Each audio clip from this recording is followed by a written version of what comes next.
All right, I do blame Meghan Markle. Meghan Markle, stain of humanity. Yes, Meghan, and I hope you're watching right now. I hope you're watching, Meghan, because you are the stain of humanity. In December, Meghan Markle was presenting herself as the face of compassion, glowing in carefully lit videos, using soft language about balance, healing, and family. A lifestyle brand built on warmth and authenticity was rolling out to a global audience, polished and serene.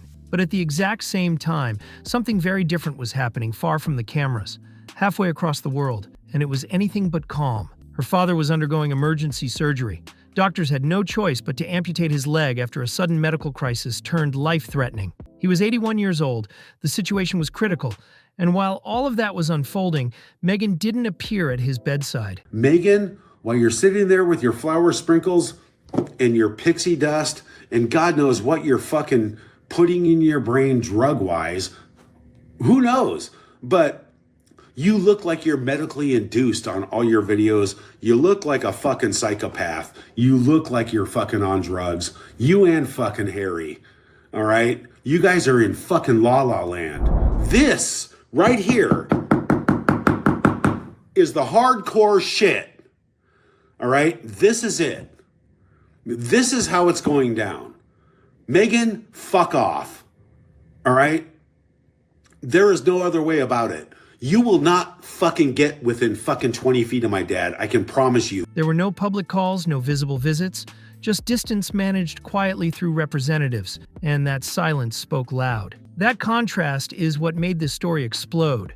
Not because of tabloids, not because of internet rumors, but because of who decided to speak next. Thomas Markle Jr., Meghan's own brother, stepped forward. Not a journalist, not a royal critic, but someone who grew up inside the same house. Someone who watched the early years long before fame, titles, or PR teams existed. And now he says he's done staying silent. He's writing a book, and according to people close to the project, it doesn't focus on palace drama. It focuses on the years Meghan never explains, the connections left hanging, the lifestyle, the photos that were never addressed. Because this time, the story doesn't come from outside critics or online noise. This time, the story comes from inside the family. And that changes everything. Long before the wedding bells, the palace drama, or the global fallout, there was a warning almost everyone chose to ignore in early 2018. It didn't come after the chaos. It came right before it. And that timing matters. Just weeks before Prince Harry married Meghan Markle, her half-brother Thomas Markle Jr. released an open letter addressed directly to Harry. It wasn't subtle, it wasn't polite, and it definitely wasn't vague. Thomas Jr. didn't frame his message as concern wrapped in diplomacy. He went straight for blunt and uncomfortable. He used harsh language, calling Meghan phony, calculated, and a bully. And he didn't soften a single word. He claimed she wasn't who she appeared to be and warned that marrying her would lead to isolation, conflict, and long-term damage. At the time, the reaction was swift and dismissive. Media outlets painted Thomas Jr. as bitter. Commentators labeled him irrelevant, unstable, or desperate for attention, and the message was brushed aside. Supporters of Meghan argued this was just another estranged relative trying to sabotage a fairy tale romance. And her shit-stained flying monkey squad, right? Death threats, home invasions. I mean, Meghan's criminal organization of the Sussex Squad, because anybody who says anything bad about Meghan, oh, they go after her. Okay, good job, squaddies. Good job. Your quarterly bonuses are in your fucking account now. It's no mystery that Meghan pays people to go after anybody who says anything bad about her. Okay? One day, all the Sussex Squad will be wiped off the face of the fucking planet. Period. They will be, along with Meghan. Right? People of this evil bullshit caliber do not have a place on this world. And us good people who are protected by the universe and karma, who have actual good souls and amazing hearts and who are good people, we'll all be protected, right? Meghan, you're going to be dragged into a sewer by all those dark shadows, into a sewer where you belong, because you're only putting out all this PR shit to boost your public image, okay? now, after this point, when you've had 7 years knowing my father's phone number, right? It hasn't changed for 15 years. It's the same phone number, right? You have not reached out. You have not texted. You have not called. The letter became a punchline, not a prophecy. But what made that warning different was its specificity. Thomas Jr. wasn't predicting vague trouble. He was describing patterns of behavior, control, image management, and the slow removal of people who questioned her narrative. And once the wedding happened, those patterns didn't disappear, they accelerated. The royal family fracture, the public break from royal duties, the growing list of former allies who turned, and the non-stop media wars that followed wherever the couple went. One by one, the outcomes Thomas Jr. warned about began unfolding in real time. And that's the part people don't like to revisit now. Because when you strip away the emotion and actually look at the timeline, history didn't side with the critics the way people expected. Let's start with what proves Thomas Jr. isn't just talking trash about his sister for attention. When people go back and reread Thomas Markle Jr.'s 2018 letter today, what stands out isn't the tone, it's the accuracy. He warned Prince Harry that marrying Meghan wouldn't bring stability. He said it would isolate him from his family, create constant conflict, and leave destruction in its wake. At the time, critics laughed it off as pure resentment, but almost immediately after the wedding, the cracks started showing. First came the tension with Prince William and Kate, then the quiet distancing inside the palace walls. What followed wasn't a slow transition, it was a hard rupture. Harry and Meghan stepped away from royal duties entirely, cutting ties with the institution that had defined his entire life. Thomas Jr. had predicted that too, a permanent break, not some temporary pause. Then came the media war. Lawsuits, interviews, documentaries, books, and counterclaims exploded everywhere. Allies turned into adversaries. Former staff once praised became unnamed sources of conflict. And relationships that took decades to build were burned down in months. Wherever the couple went, controversy followed. This wasn't a single incident or a simple misunderstanding. It was a pattern. One Thomas Jr. had described years earlier: control over the narrative, intolerance of criticism, and a habit of framing every disagreement as betrayal. These weren't random outcomes. They were behaviors repeating on a much bigger stage. That's why this isn't about luck or coincidence. Thomas Jr. didn't guess right once. He recognized a pattern early and warned how it would scale once power, fame, and global attention were added. So when he speaks again now, years later, people don't brush him off the same way, because experience has changed how his words land. Between 2004 and 2011, there's a stretch of Meghan Markle's life that remains strangely thin on detail on paper, and it's simple. She graduated from Northwestern, moved to Los Angeles, and struggled like countless aspiring actors. Small roles, auditions that went nowhere, the familiar broke actor story she's repeated herself. But when you look closer, that narrative doesn't fully line up with what was happening. Could you imagine just like waking up one day, going for, taking the private jet down to Starbucks for your bagel and cream cheese and your cup of coffee, and people just like spit in your coffee or spit in your face? The most despicable person walking the planet. 4 years in a row, 3 years in a row now. Wow. That's not even allegedly, in my opinion. That's what other people report. But I just don't want people to forget. I don't want people to forget. I don't want this to be brushed under the carpet. During those exact same years, photos surfaced showing Meghan on luxury yachts in the Mediterranean, Monaco, and southern Europe. Exclusive parties, wealthy older men, and circles far removed from the world of struggling performers sharing apartments and waiting tables. These weren't casual vacation snapshots. They were taken in elite environments that are usually invitation-only, expensive, and tightly controlled. And that's where the questions begin. A broke actress doesn't casually end up on billionaires' yachts. She doesn't move through ultra-wealthy social circles by accident, and that's just reality. Travel like that requires funding, introductions, and sponsorship. None of that appears in her official story, yet the images exist. Invitations to high-end events were documented, the lifestyle was real, and it was happening in plain sight. What's missing is the explanation.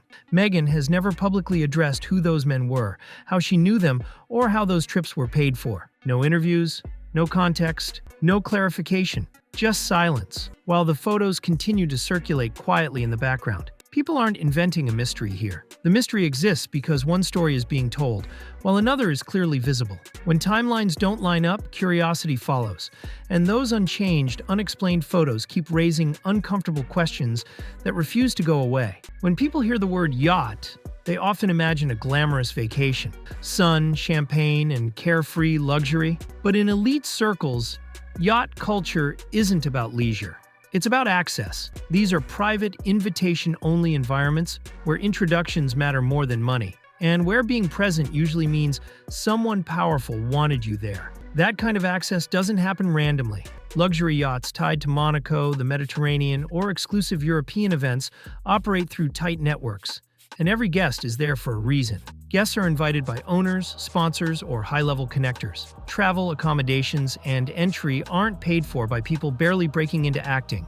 They're facilitated. Someone opens the door, and once you're inside, relationships form that can quietly change the direction of a career. That's why this conversation isn't about accusations. It's about understanding how the system actually works. Struggling actresses don't just wander into elite yacht environments the way they wander into open auditions. These spaces are controlled, curated, and intentional. They exist for networking, companionship, and influence building among the ultra-wealthy. Access is selective, and repeated invitations usually mean someone sees value in keeping you close. That context matters when you look at timelines. It explains why those photos raise questions without needing to make claims. It explains why people who move through these circles often resurface later in high-powered social clubs, exclusive memberships, and career-defining connections. And it also explains why explanations matter. Because when access appears without context, speculation fills the gap.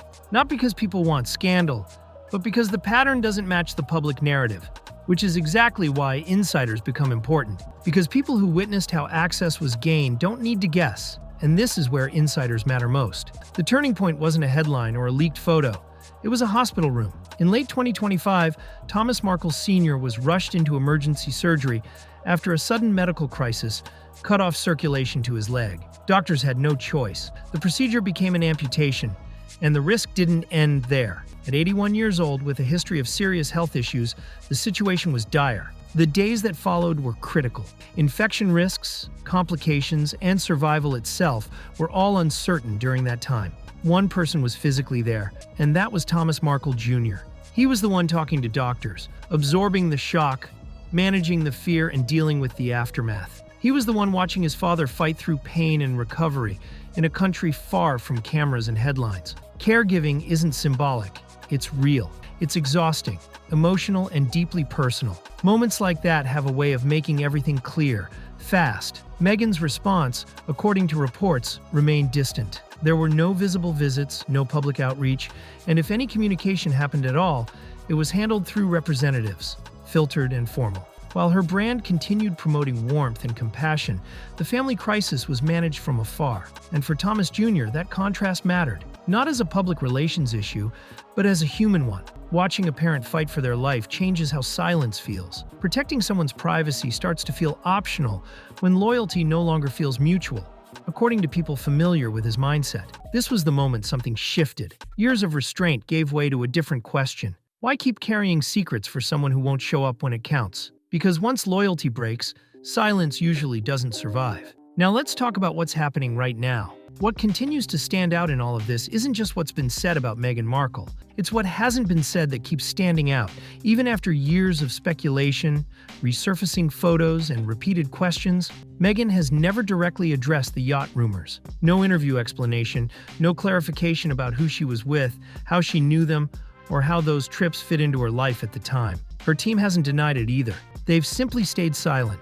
And that silence matters. Public figures deal with false claims all the time. And when something is truly untrue, the response is usually simple. Provide context, correct the record, and move on.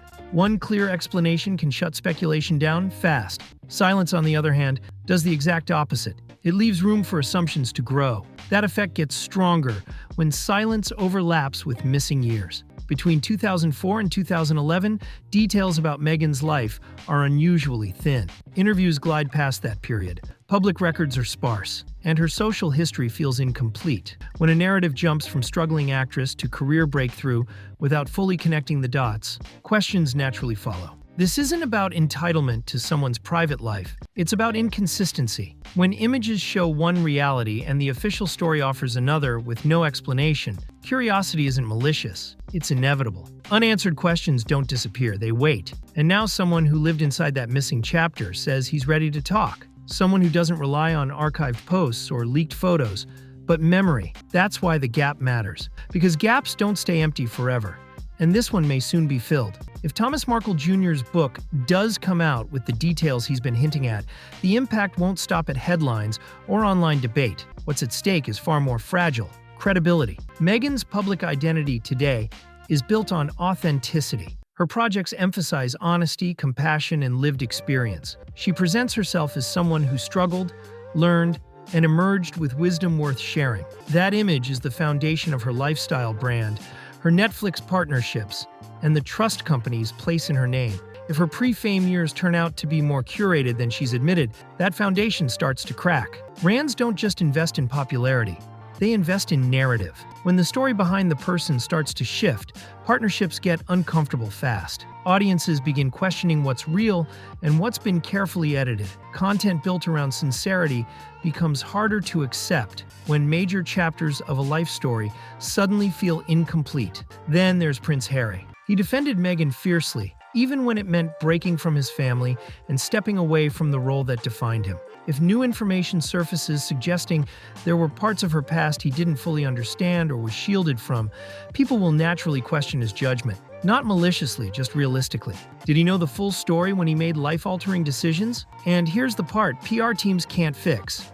First-hand testimony doesn't behave like rumors. It can't be buried with silence or reshaped with press releases. Once someone who was actually there starts naming details, the narrative shifts permanently, and that brings us to the real issue. This story was never really about rumors or gossip.